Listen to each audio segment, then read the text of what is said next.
bit. That's where we are. Okay, this is Genesis 13:17. And this is God talking. Arise and walk through the land, the length of it and the breadth of it, for I will give it to you. Then Abe removed his tent and came and dwelt among the oaks or tenebriths of Mamre, which are at Hebron, and built there an altar to the Lord. And in the days of the kings, Amraphel of Shinar, Arioch of Elasar, Chedor Laomer of Elam, and Tidal of Goim. And they made war on the king Bera of Sodom, and Bersha of Gomorrah, and Shinab of Admah, and Shemember of Zeboim, and the kings of Bela, and that is in Zor. All right. So what we got here is we've got war now. We have Abraham going to near to Hebron, and Mamre, which is near Hebron, and what's so important about Hebron? That's where the grave was? That's where Machpelah is. That's where the grave, Sarah's grave is. Okay. Now he's going to go back there, and he's going to have. That's the oldest documented real estate that I think we have in the Bible of somebody buying something. And in the history, I think that's one of the oldest things that we have in the Bible. Well, 14:3, Call Eleh Havaru El Emek Hasadim Hu Yam Hamilah. And that Hamilah is only in there, has a sound on it. All right? All these, call is all, and these, Eleh, call Eleh Havaru. They grouped and united. They had grouped and united together. That's third person construct plural, cal perfect. They had grouped and united together unto a valley, Emek. Look at that valley, Emek, Hasadim. What does Sodom mean? You remember what Sodom means? That means extension. Okay, extension, extended out. It was a long valley, okay, a long valley. Hugh and this, actually this, and interpret this being sea, salt. This is the salt sea. Now, how did the salt sea become the salt sea? Do you remember? How, Sharon? Well, you have the Jordan River coming down. It's from Dan. There's 3 tributaries, and then it goes into the Sea of Galilee, and that's all fresh water. But at the bottom of the Sea of Galilee, there are some salt springs coming from the Mediterranean Sea that pump into there. And so the water leaving the Sea of Galilee going down to the Dead Sea has a much higher salt content. And when it gets to the Dead Sea, there's no outlet, so it just evaporates, and it just builds and builds and builds and builds this really high salt content. Yeah, and that's what Mono Lake is up there. Mono Lake is like that. Mono Lake. What, Marilyn? And the Salton Sea is like that also. Yeah, and Salt Lake City was like that also. Okay, 14:4. Shatim, Ethrei, Shanal. Avidu, Et, Kedara Lo Omer. Yule Sholoshu. Etherei, Shana, Meradu. Look at that Meradu on the end there. What do you see on the end of that, Brother Roger? So it's personalized in ownership. Yes. Yeah. And made plural. And made plural. It is in what case? In what case? The ownership case is what? Belonging to what? Genitive. Genitive case. No, not. Yeah, it's genitive case. The case of possession. Genitive. All right? And it's genitive plural, isn't it? Let's go on there. Shatim. What does Shatim mean? Ahad Shatim. What does Shatim mean? So it stands for 2. It stands for 2, but what does it literally mean? Division. Division. All right? It's division. 2 means division. We have 1, which is unity. 2 is division. And then we have 10. 2, 10. 10, S3. 10. Now, 2 means division. 1 means unity. What does 10 mean? Remember that one, Sharon? That was, divine order. Divine order. Very, very good. Divine order. You get an A+. Divine order. See, you've been taking the tabernacle classes and remember all these. Don't let me forget to take my tabernacle chart with me tonight. I'm going to take that home because I'm teaching on some very in-depth things there. Shana. Shana. What does Shana mean, Brother Roger? Completion of the cycle. A complete cycle. A complete cycle. Many of the people, many of the rabbis in the Mishnah and the Talmud believe that the plagues of Egypt cover a whole year. One whole complete cycle, one whole year. Through all the seasons. And God was doing some great things in the plagues, wasn't He? He took something natural, which was, there was red tide, so to speak, in the Nile River. We know that. It killed things. There was frogs that come out. There was flies down there that you know about, and there's these little biting insects. This is all part of that. And they're locusts. But what God do? He multiplied it to thousands, 10,000s, a million times. God does that. He uses something natural many times to bring about. How about manna? Manna. What about manna, Marilyn? Well, that is the bread. Okay, what does it mean? It's Mana. what is it? What is? Thank you very much. You get an A+. Manna. What is it? Okay. Now, was there natural manna in the desert, in the wilderness? Marilyn. No, God provided it. All right, Roger. There was, but the miracle was that this continued beyond the season. There was manna. Remember when we watched those movies, Marilyn, where the guy said, this is manna and it tastes like pancakes with honey on them. Yeah. Remember that? It was a natural phenomena.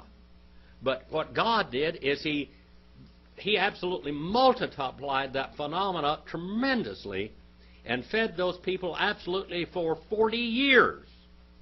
So it was naturally there. It was naturally there, but God multiplied it greatly. Okay? Now, we got off on that when we said Shittim, Esrei, 2 and 10 years. And now let's look at this. And here, the word avad is there. What is the word avad, Sharon, the root of it? You remember what that word avad means? It's doulos in Greek. Servant. Servant. Slave.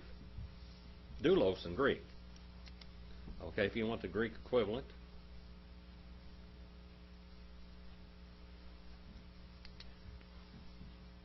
And now we have third person construct plural, cal perfect. How should we translate this, Brother Roger? They had served and kept on serving.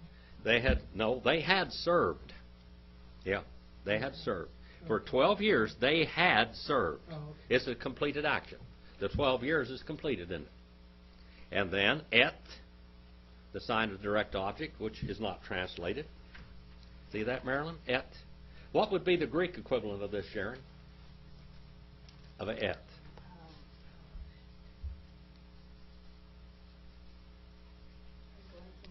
Okay, Roger. Ace. Ace. Ace is the Greek sign of the direct object. And then we have Kedar La Omer. Kedar O Omer. And you can look his name up on page 462 in Brown, Briber, and Briggs, and what does it mean? A sheaf or a band. A sheaf or a band. That's what his name means. And it says, Yushiloshu.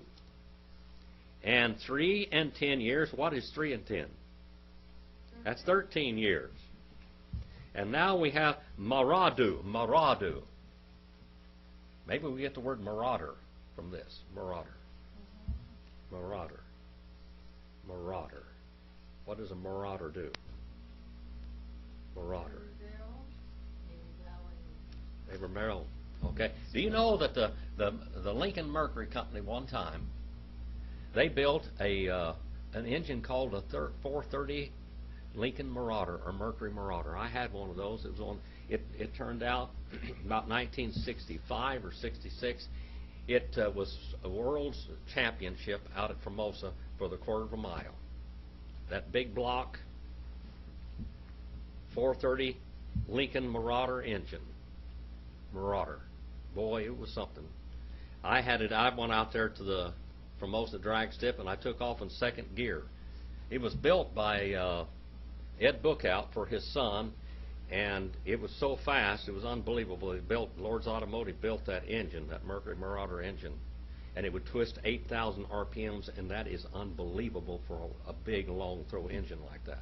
But it'd go woof, and I'd go out there and I'd put it in second gear just like a dragster. A long time ago. This is ancient of days. This is history now. Darn Garlits and all of these, Connie, I can't think of his last name, Ernie Hashem, all these guys would go out there and they'd have these dragsters, and back then the engines were in front. And the transmissions that they used was a Cadillac LaSalle transmission. It was a standard transmission, a 3-speed. And they usually take them and either lock them in second or third gear. And this 55 Ford Victoria hardtop that I had, I took it out there, and I took off in second gear in that quarter of a mile, and I just let the clutch out, and then I'd stomp it down, and the wheels would just smoke. It had 10-inch slicks on it. Now 10 inches isn't nothing today, but that was wide slicks back then, and they'd look like knife blades. They'd just slender up like that, and it'd go woof, 120 miles an hour in the quarter in one gear. In one gear. When they put a good transmission in it, it did 138 in a quarter. Got a whole lot more, and it won the Winter Nationals with that thing. The Mercury Marauder engine, that Mercury Marauder. I had another 47 Ford pickup with a Mercury Marauder engine in it, and it was just a slow poke. It just poked along real good. It was real smooth and everything else, but it wasn't anything like that engine. Marauder. They rebelled. Now let's look at this. First person construct tool, Cal Perfect. So what is this, Brother Roger? They had rebelled. They had rebelled. All right. They had rebelled for themselves. 14 and verse 5 now. 14 and verse 5. You be arba. Esre. Shana. Ba. Kedari. Lomer. We ha me la kanim.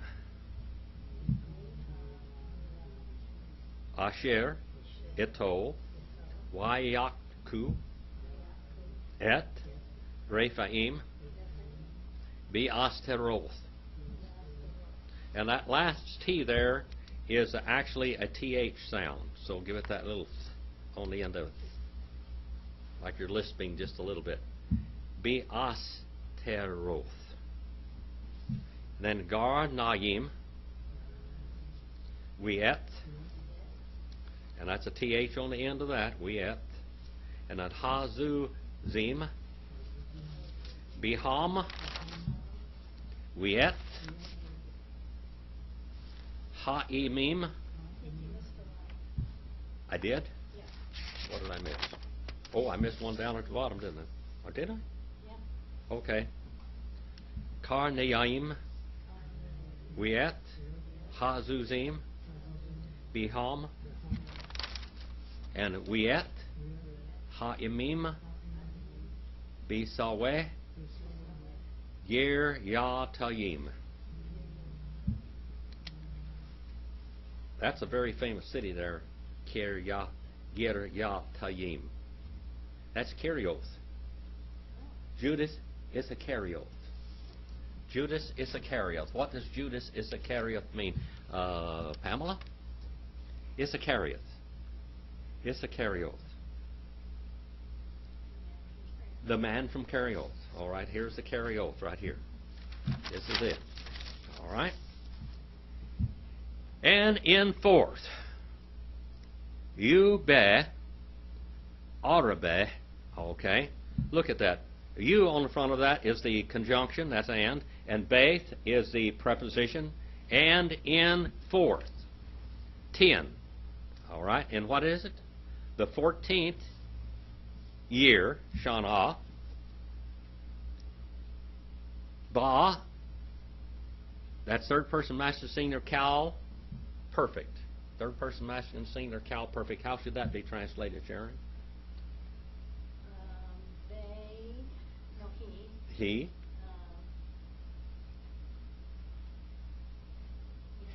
He had. He had come, because it's perfect tense, isn't it? Perfect tense. He had come. And then we have this guy here. Shedor La Omer. Shedor La Omer. This guy means sheaf or band. And then it says, You ha milakim. And you there, or we there, we is and, ha is the, and then we have a double M, don't we? Because we have a dogish in the middle of that. Mem there. You ham malikaim. And the kings, which with him. Wayaku. Look at the dogish in the middle of that cough there. See that, Brother Roger? Mm-hmm. That doubles it, doesn't it? Mm-hmm. Wayaka.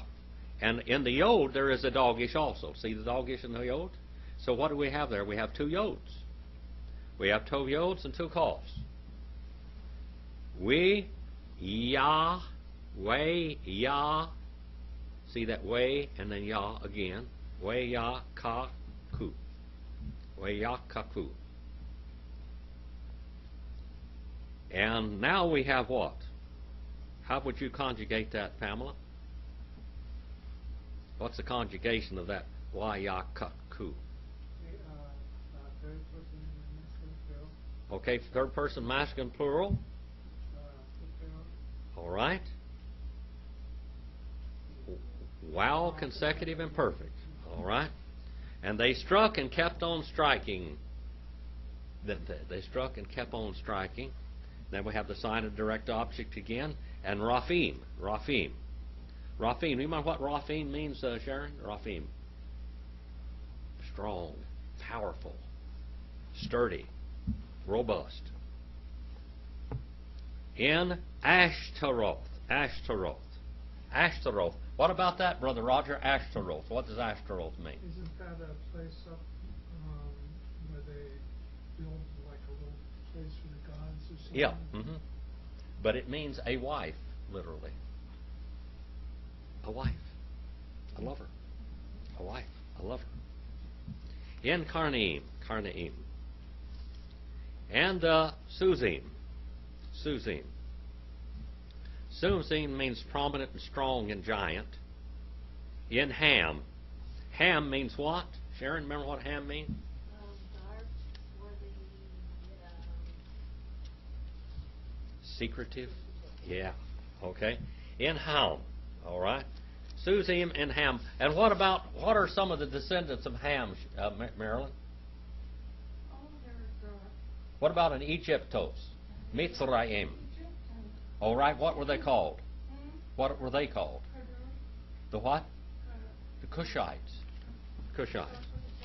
Okay, the Cushites. And what did the Cushites do?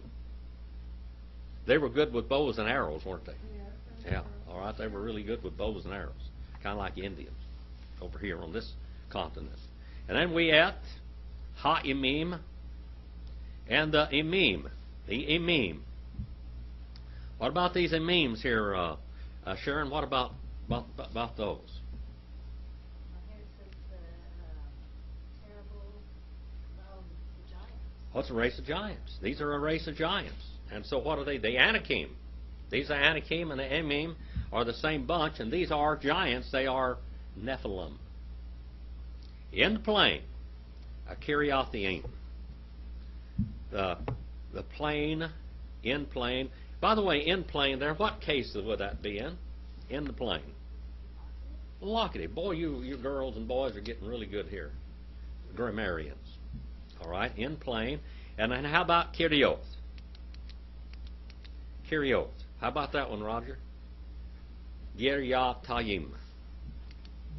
What do you want? In the plain of Kyrios. Okay. That's genitive. Okay. Genitive. The plain of Kyrios. Now down here it says the Emims is a race of gigantic stature near the Salt Sea. Anciently, the whole country was held by a race of giants, the Rashaim, Suzim, Emin, and Harim. Emim were related to the Anakim and generally called by the same name. The Moabites and their conquerors called them the terrible, the Emim. The Emim means the terrible ones. Kind of like there was a terrible race of those people in Star Wars. My sons used to talk about. What were those? The gargoyles or something? I can't. This is make believe stuff. But they were this bad guys. You know, they were always wanting to kill people. Whatever they were. See, I don't know anything about that stuff. But yeah, yeah. And then we have here 14 and verse 16. We'eth, Hahori, Biharam, Seir, Od, El, Paran, Asher, Al Ham Midbar. And it says, and the Harites, the Hahori, the Harites. In their mountain, look at that, in the mountain of them. In the mountain of them, that preposition on the front of it. And then we have the mountain of them, in the mountain, or in their mountain. And that's genitive plural, isn't it? That's kind of interesting. You got a conjunction, then the mountain, Uh-huh. and then the identification of the ones here. Yep. That's in the genitive case. Complex word. Complex word. This is a compound, complex word. And that's Seir. Mount Seir. Where is that? Where is this Mount Seir? You remember, Marilyn? Where's Mount Seir? Remember, we have a whole movie about Mount Seir. I don't remember Mount Seir. Petra. Oh. Petra. Mount Seir is where who lived? Who was a red-headed guy that lived there? Esau. Huh? Esau. All right. Old red. Esau. As far as odd is like a preposition or adverb. As far as is a preposition or adverb of what? Place. El. All right. El here. Al. It's kind of like Ayel. El. El means oak. There. El means oak. And then Paran. El Paran. Which against, up against, look at that, El, up against, or by, Ha Midbar. The wilderness, against the wilderness. What was the terrible beast of the wilderness? Do you remember? Behemoth. All right, there was a terrible supernatural beast of the waters, which was Leviathans. Okay, and then we have a terrible supernatural beast of the desert, which was the Behemoth.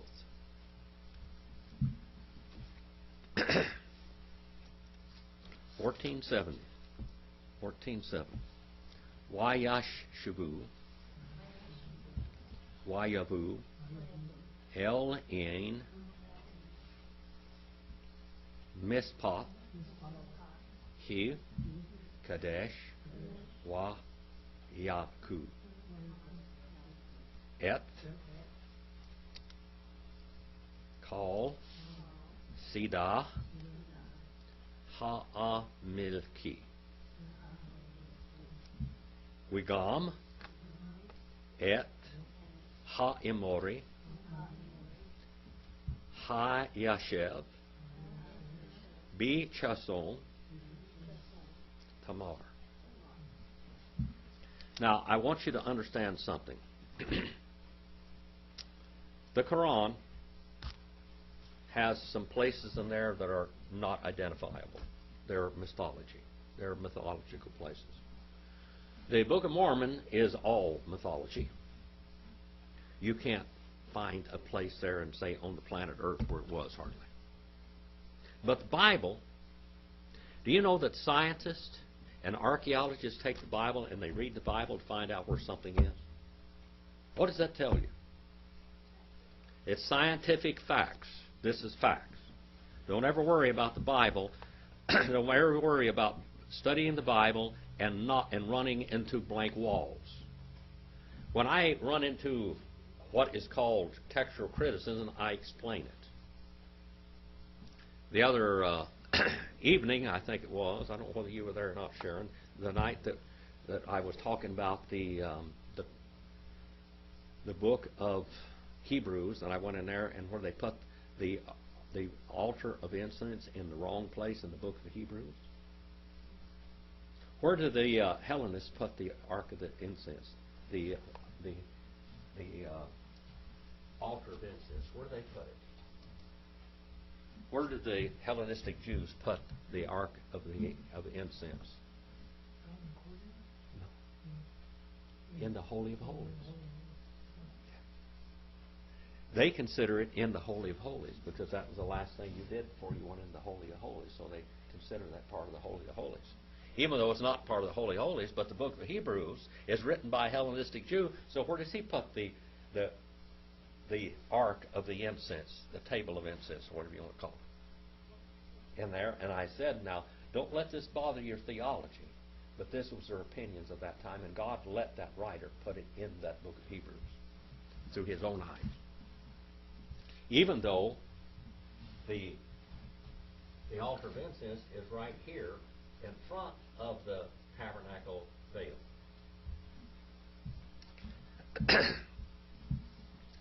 Why Yeshavu? Now let's look at this. Conjugate that one for me, Sharon.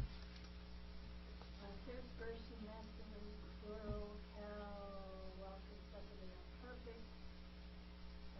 They turned and kept on turning. All right, they turned and they kept on turning. And what would you call this in military term here, Brother Roger? Executing an about face. Executing an about face. All right, that's what they did. All right, and now let's look at the Wayavu. Wayavu. All right. Now, Sharon, conjugate that one for me. Third person, masculine, plural, cow, well consecutive and perfect. All right. So what happened here? They turned and they came and kept on coming. That's right. They kept on coming. All right. El is a preposition, which means unto or against. And then we have the word ayin. Ayin. Ayin. Ayin. Ayin. And it would be like E-Y-N actually is a little bit better pronunciation. Ayin. Ayin. Would you agree with me on that, Brother Roger? Mm-hmm. Ayin. Against Ayin. And there, Ayin there is a prominent fountain or a spring there. Okay? And then we have the word mishpat. Mishpat. Mishpat. What does mishpat mean? And tell me the number that relates to this, Marilyn. Mishpat. Well, it's judgment. All right, judgment. Mishpat makes judgment. And what is the number that relates to judgment in the Bible? I don't have it with me. Oh, you don't have. Sharon, do you know what that number is? How about it, Brother Roger? The number that relates to judgment. 3 times 3. 9. Divine judgment, not 9. 3 times 3 is 9. 3 threes is 9. It means judgment. So write down 9 if you want to. 9 is the number of judgment. And Sharon already told us what number 10 was. That's divine order. And she is Kadesh.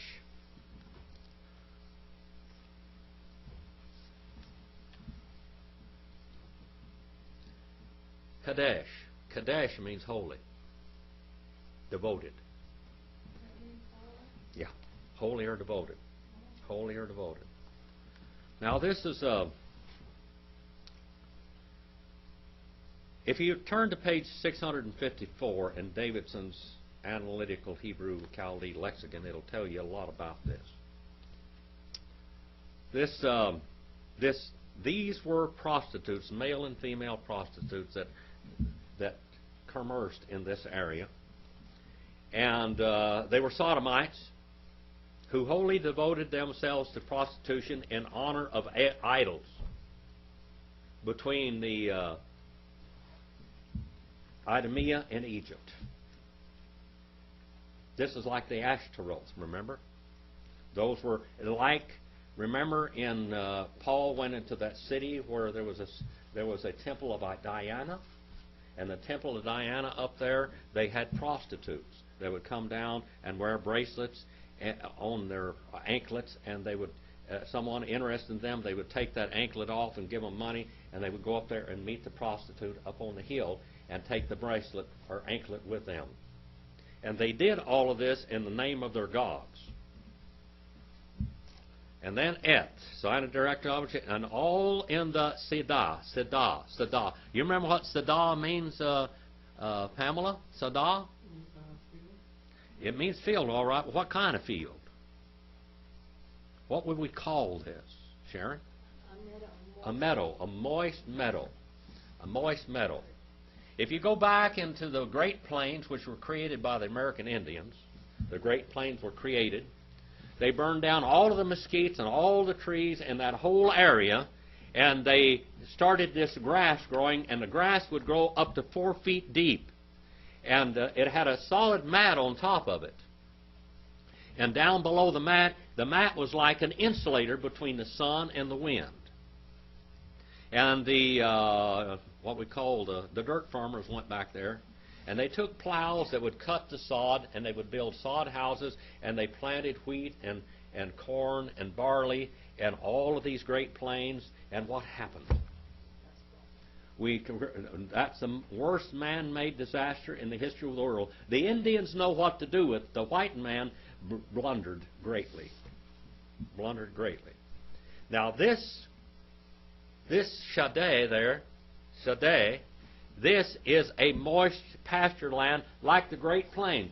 They said when they went into that area before they destroyed the whole habitat, they said you could go in there and you could dig down a foot deep and the ground would be moist because it had an insulator on top of it, and it held the moisture. And when it rained, and I mean it can pour rain in Kansas and Texas and all through those areas up and through all the Great Plains, it can rain real hard.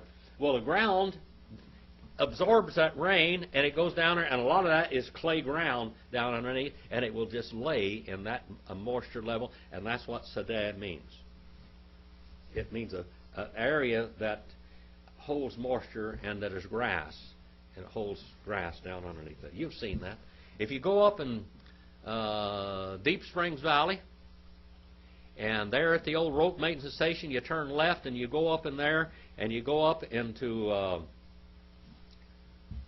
an area, you'll see two streams coming down, Crooked Creek and Wyman Creek. And in Wyman Canyon, you go up in Wyman Canyon and you look up that long canyon up there, and you will see nothing but green grass standing about that deep. And out in that green grass, you'll see streams running, and you'll see fish darting around in it. And that's the day. That's the day. There is more grass than cows and deer can eat up there. It stands tall. And then you'll see marmots up there, which are great big giant prairie dogs about that long and about that big around, running all over that place up there. And the wolves. What? There were beavers up there, but they killed them all. The Forest Service went in there and killed them. They were a small beaver on Cottonwood Creek, and they killed all the beaver in there. That was another big mistake. And they kept trying to plant the Paiute trout in that stream. And they plant the Paiute trout in the stream, and all of a sudden the Paiute trout are crossed with other trout. They couldn't get cure of Paiute trout because The winds blow so hard back up in those mountains, there's great big funnels. And it picks up water out of the creeks and deposits it in other creeks. So they're moving fish from one creek to the other. They didn't know that. I did. I've seen that. They couldn't figure out why they couldn't keep pure trout up there. And I went up in there during 1 year up there. I was in the White Mountain Road Committee because I was the only one that ever walked these roads when the roads were still there. I passed these roads when you could drive a car up and through there, and they said the roads didn't exist. And so I went up there and showed them where the roads were and took pictures of the roads for them. Went back up in there in all this area, and you know what those people had done? They went up there on a real wet year, and they built all of these ponds. They'd have a little creek and a pond, a little creek and a pond. And I went back up there, and I took pictures of all this wasted money. There wasn't one drop of water in any of those creeks at all. But Cottonwood Creek was the North Fork of Cottonwood Creek run. You could stand up in those canyons up here at about 13,000 feet. You could drive all the way down to about 6,000 feet down that mountain. You get down in there in the springtime, and the water is so rushing and melting in those glaciers up there that it just sounds like a roar of the ocean or something. Plenty of water in the main creek, but all those other ones up there in trace plumas and everything, that's a bunch of baloney. They were going to put these trout all back up in there, and they went up there in a wet year, and when the springs were all running. Then for 5 or 6, 7 years, there was no springs, and all those trout died, and guess what? Those water funnels were crossing those trout. And they kept killing the natural trout, killing these beautiful natural trout. I've gone back up there in those creeks and hand fished with them and thrown a trout out there 15, 16 inches long. Just throw it up there on the bank. Big trout. The creeks are this wide and the trout are that long. But they might be 3 and 4 feet deep in times. You've seen a little bit of that, Maryland. Not much, but a little bit. The field, those moist fields. Ha-maleki. Ha-maleki. These are the Amalekites. Amalekites. These rascals, these Amalekites. And the Amalekites. And also the Amorites. The Amorites. These are hillbillies, by the way. These are hillbillies. You know what a hillbilly is, Brother Roger? Somebody that lives in the Ozarks. Somebody that lives out in the hills someplace. Out there living out in the hills. Brother Madden had a hillbilly that he went through the World War II with, and his name was Moxie Gumbo. Moxie Gumbo was a moonshiner, a whiskey bootlegger back in Virginia, back in the hills back there, and he killed a lot of people. Well, he went in the service and he got real mean, and he killed a lot. He was a sharpshooter and a sniper, and Brother Madden talks about him shooting. He was a hillbilly. He plied his trade in the hills of Virginia. Well, these Amorites are hillbillies, and they are they're mountain men, mountaineers, and hillbillies. And then it said that they settled. They kept on settling, actually. Masculine singular cow participle. I didn't have one of you do that because I thought it might throw you a curve. And they settled and kept on settling in Hazazon. Hazazon. Be there on the front of that is what, Brother Roger? Be. Be is page 88. What? That's preposition. In Hazazon. And then we have the word Tamar. What does Tamar mean? Do you remember that, Sharon? Palm tree. 14 and verse 8. We're clipping along here. Wayesi. Now that Wayetsi, that is a Wayetsi. See the double yod in there? And the word C in there, you might put an S or a T in there, TSE. Because we have a Sadhe in there, don't we? Melech, Sodom, Umelech, Amorah, Umelech, Adamah, Umelech, Seboyim, Umelech, Bela, He, Zoar, Wayarku, Etam, Melhamah, Be'emek, Hasidim,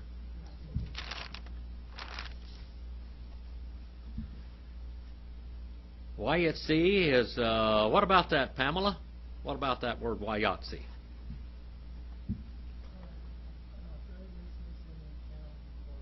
Okay, third person masculine singular, cal, while, consecutive, imperfect. Brother Roger, how would you translate that word? So they went out and kept going out. They went out and kept on traveling.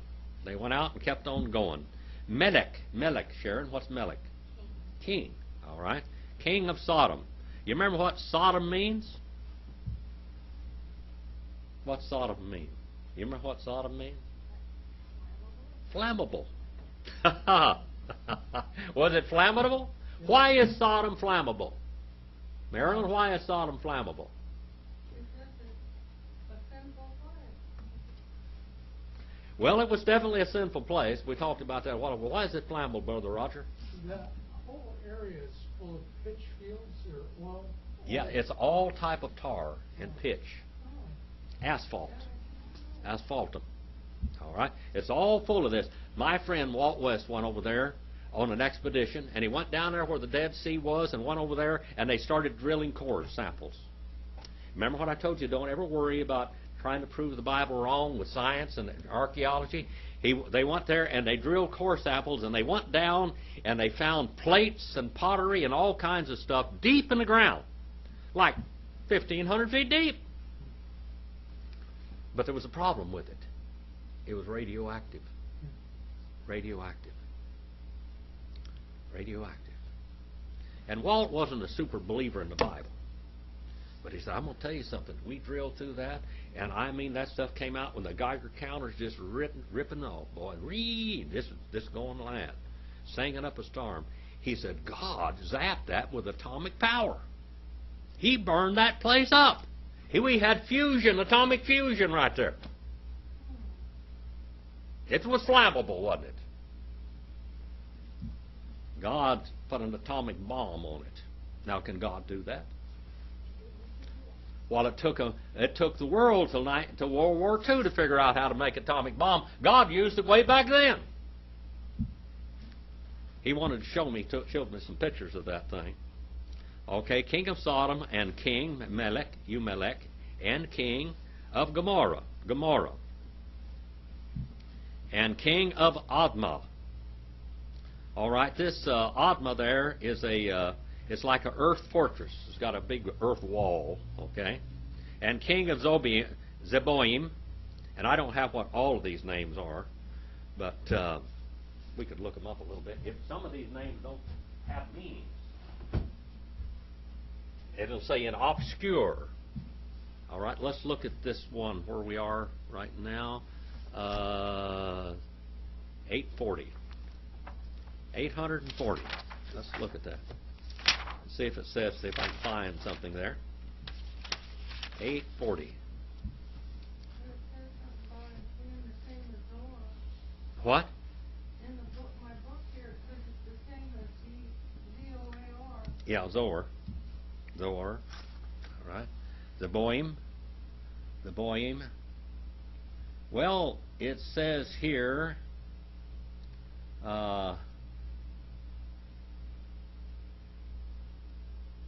it talks about variegated. Zeboim means hyena. Hyena. Yeah, hyena. Hyena. The valley of hyenas. Valley of hyenas. All right, the valley of hyenas. So I was watching a show last night about the En-Gedi, Yes. and there's a bunch of hyenas there. Yep. Well, here we are. The valley of hyenas at one time. It says here, Wadi El Kelt between Jerush and Jericho. Jerush and Jericho. And it says Samim in Greek. Sabaim, also in Greek. So there we got that one figured out. Let's look about another word here now. Zeboim means the valley of hyenas, and 771. 771 Gomorrah. Let's see if that's an easy find. Gomorrah.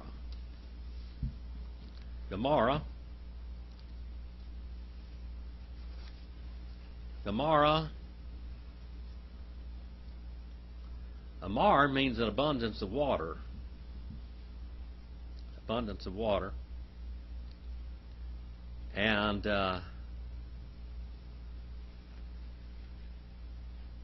abundance of water.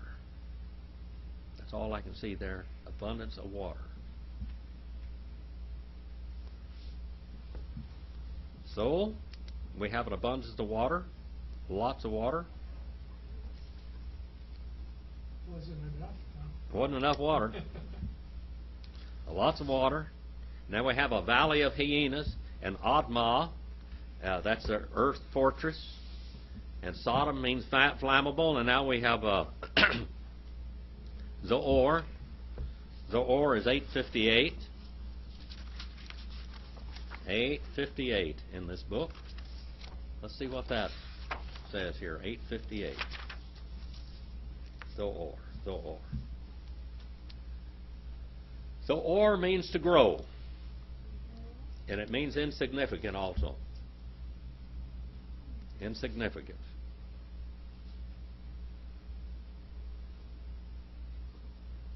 Insignificant. An insignificant place. And also to be or grow. Insignificance. On page 858 in Brown, Driver, and Briggs. And it says here, in the exactly same thing, it's near the Dead Sea, at the southeast end of the Dead Sea, in Genesis 13 and 14.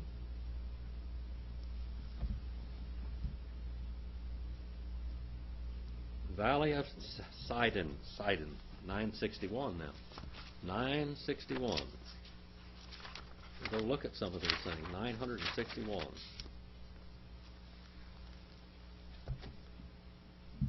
Sodom. And well,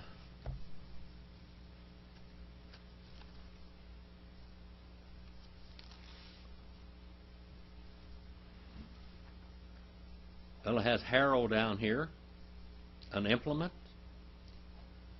It has a veil of furrows. It means plowed ground. Plowed ground. That's what that one means, plowed ground. So what were they doing with plowed ground? Farming it. All right. A valley of wide furrows. A valley of wide furrows.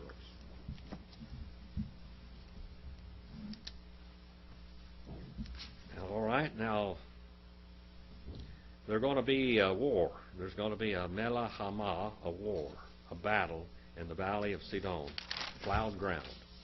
14 and verse 9. Et Kadari Laamor, Melech, Elam, we Tidal, Melech, Goyim, we Amraphel, Melech, Shinar, we are Arok, Melech, Ele Eser, Arba'ah, Melachim, Et Ha Mishasha. So then we have here Chadlamar, and that name, according to Davidson, means ready to attack. This guy was ready to fight all the time. This is what we call a person that's got a short fuse, Marilyn. Got a short fuse. Did you get that? That's Chadlamar. That means short fuse. Ready to fight. He's ready to fight. All right. Warlike. His name means agitated and ready to fight. He's a king, Melech, of Elam and Tidal, and King Goyim. This is a nation of Gentiles that Goyim means, and Amraphel, king of Shinar, and Arioch, king of Elasar. 4 kings against the 5. So now we have got 4 against 5, don't we? 4 against 5. 14:10. We Enek, Hasidim, Beerioth, and put an H on the end of that towel there, or T, and Bareth, Be'ereth, that is, Hamor, Wayanusu, Melech, Sidon, We Amorah, Wayipilu, Shama, We Ha Nisharim, Hera Nasu. En Valley, this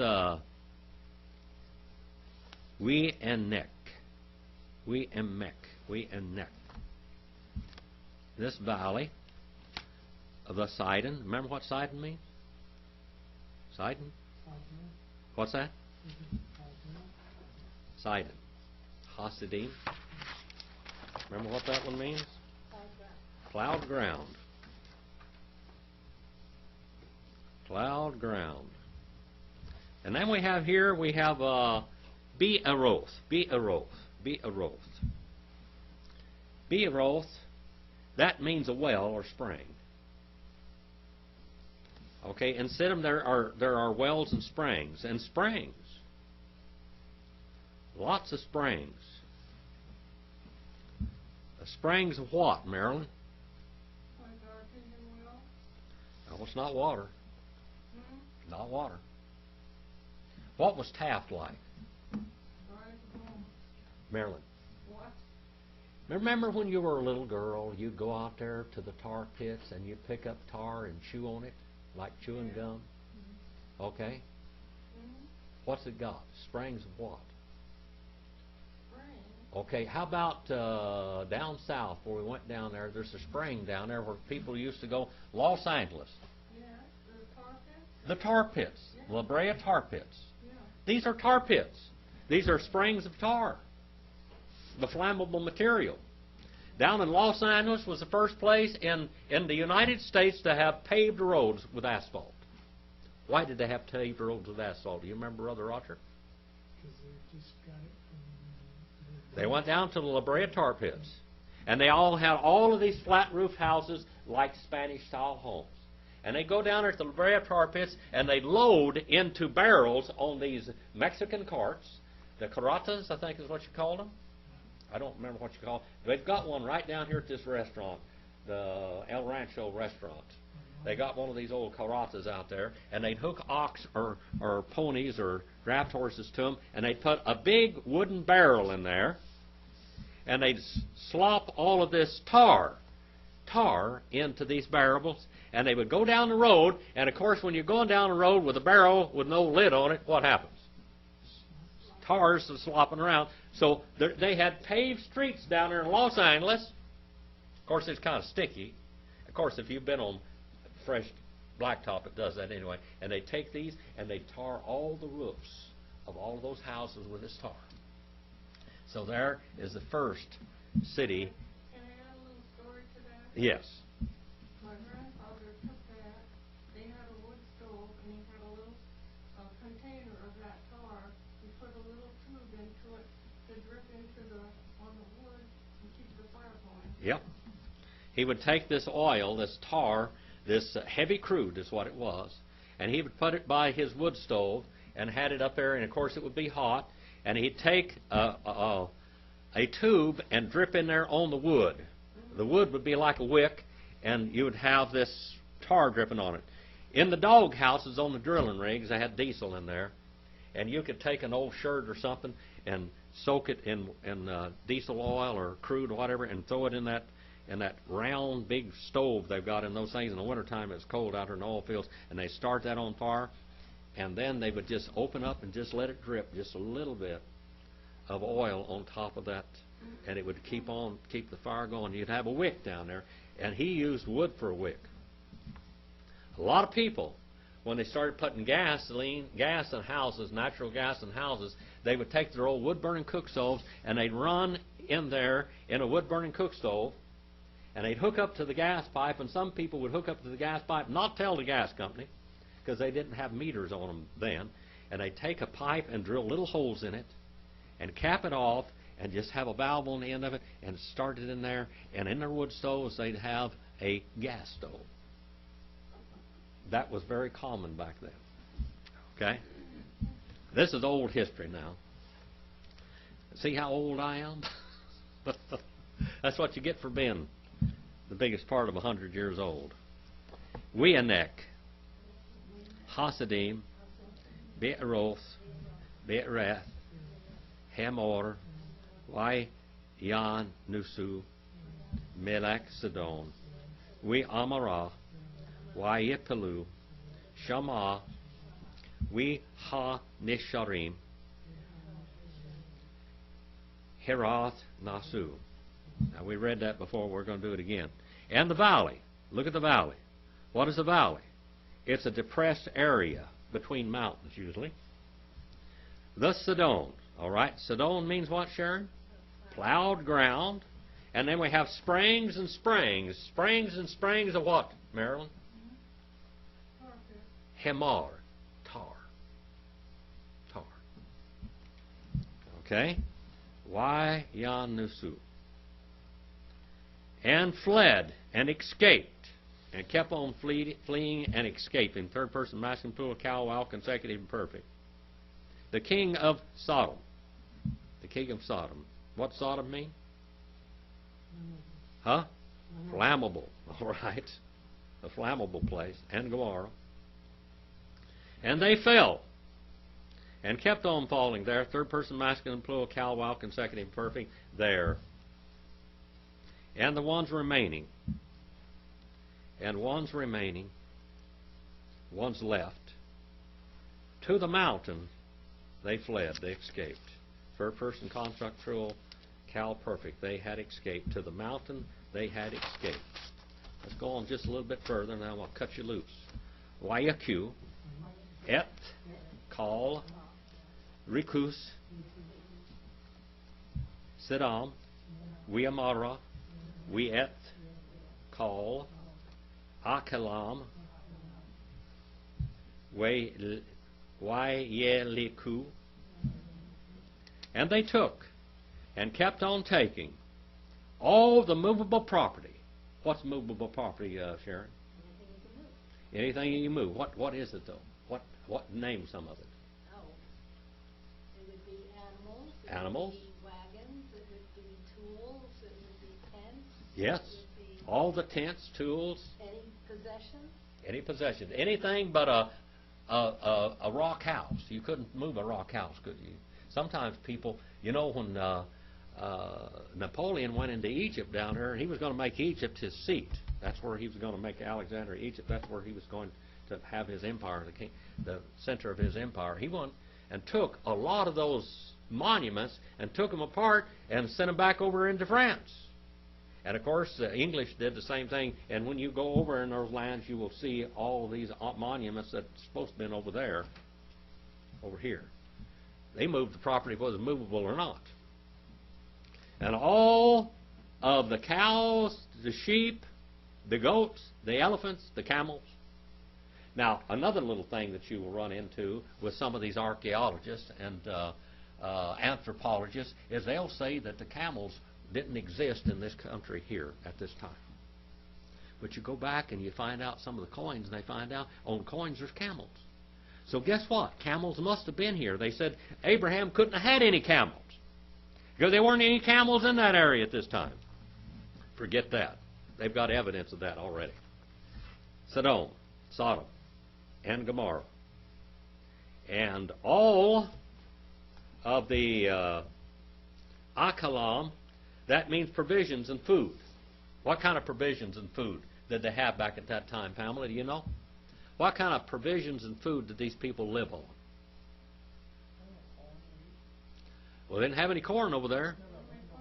They didn't have one kernel of corn in the Middle East at this time. Where was the corn, Sharon? It was North America. All right, North and Central America. That's where corn came from. It's developed here. Would they have dates then? They had dates, yes. They had barley? They had barley and wheat. And so They had raisins. What else? goat milk? They had goat milk and camel's milk and sheep milk and horse milk. You know that they have milk camels? I have had camel's yogurt before. When I was in Damascus, Syria, what was the commodity that Abraham fed the angels and the Son of God that came and visited him? A form of yogurt. A form of camel's yogurt. Camel's yogurt. Now, it doesn't taste too bad. It doesn't taste too good either. Muhammad loved camel's milk. He just loved camel's milk. Just loved it. Just drank it, drank it, drank it. A lot of those Bedouins, they drank a lot of camel's milk because they have milk camels, just like milk cows.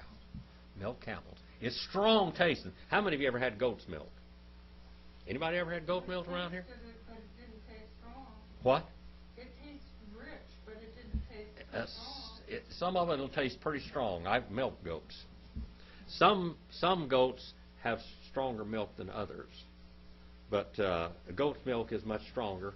But there's something in goat's milk that agrees with many people. It's more digestible than cow's milk. Cow's milk is a hybrid animal that produces a lot of milk, and it doesn't totally agree with all people, especially American Indians. We don't have any enzymes to digest the stuff. I know Marilyn's not much American Indian because she drinks 70% of her diet's got to be dairy products. Goods and provisions. All dates, raisins, cheese, milk, barley, wheat, bread, maybe jerky, dried meat, all this. Olive oil? Yeah, olive oil. Olive oil is... What about wine? If they had grapes? Well, wine is grapes, yeah. Yeah. You can have grapes after the wine. I mean, you can have grapes after you can make dried shells almost of the grapes after you squish them in the wine. And they left and walked and kept on walking. Third person master and plural, cal, wow, consecutive and perfect. Let's get one more. Wayeku et Lot. We et.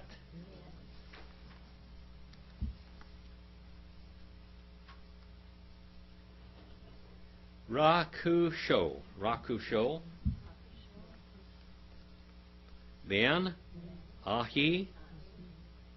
Abram. Wayeku. Wehu. Yasev.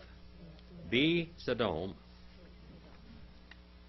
And he took and kept on taking Lot. All right? And they took and kept on taking Lot. What does Lot mean? Lout is actually what his name is, Lout. What? Secretive and hidden. He's a sleazy character, Lot was.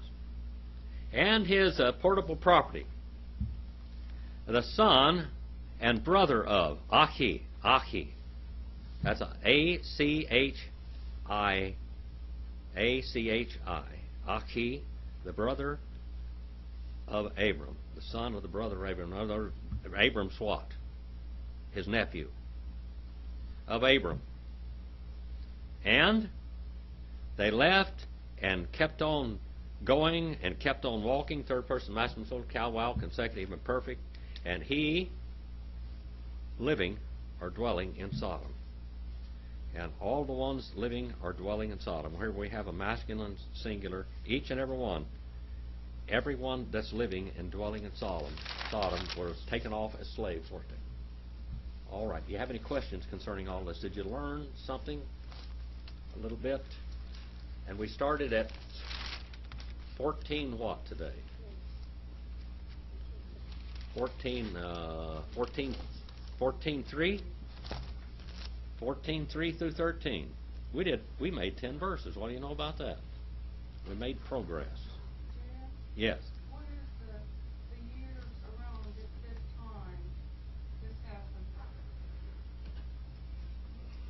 Well, this is in Abraham's time. That's all I can tell you. I can't tell you the absolute time. Does any of your study Bibles, that they have a period of time in here that we're talking about? This is, like 2000 BC, something like that. Yeah, somewhere around that period of time. I can't tell you exactly. It's if you look up here on the map, here we have Abraham right here. We have the division of the earth and the continents right here, and we have Abraham's time. So this is in Abraham's time, right here. Abraham's time. And I don't have Sharon. Do you have a question? No. Did you learn something tonight? All right. How about you, Sharon or Pamela? All right. Roger? No question. No question. Marilyn, any more questions? No, but I learned different things. I didn't have them, so I wrote them down. All right. You know what tar tastes like? Yeah? All right. Well, I enjoyed it. Yeah, you enjoyed it. Chewing on that tar. Well, I've got to tell you the truth. I chewed on a little tar in my time, too. They made All our right. teeth white. What? They made our teeth white. Yeah? All right. Sharon, would you mind dismiss us in some prayer, please? And remember Marilyn in your prayers again.